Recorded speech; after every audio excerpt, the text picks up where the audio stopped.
இப்போ நான் சொல்ல போகிற விஷயத்தை தெரிஞ்சுக்காம மினாக்சிலில் உங்கள் ஹேர் க்ரோத்துக்கான ஒரு சொல்யூஷனாக யூஸ் பண்ண ஸ்டார்ட் பண்ணாதீங்க. உங்கள் ஹேர் க்ரோத்தை ஒரு கட்டத்துக்கு எக்ஸ்டெண்ட் தான் பண்ண முடியுமே தவிர்த்து பெர்மனெண்ட்டாக லைஃப் லாங் அது இருக்குமான்னு கேட்டிங்கன்னா கிடையாது.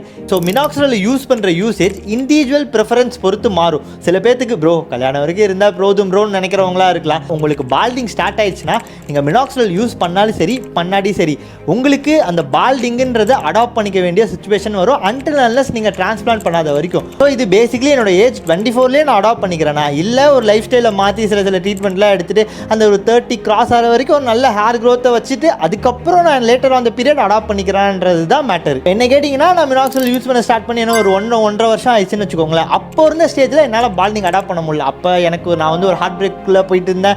நிறைய இருந்தது எனக்கு அது ஒத்துக்கவே முடியல. பிகாஸ் இப்போ முடியினால என்னோட வேல்யூ அவ்வளோ குறைய போகிறதுல எனக்கு தெரிஞ்சிச்சு. என்னோட ஒர்த் எனக்கு தெரிஞ்சிருச்சு. அந்த பீரியடை நான் வந்து இந்த ஒரு வருஷத்தில் வந்து நான் வந்து ரியலைஸ் பண்ணிக்கிட்டேன்.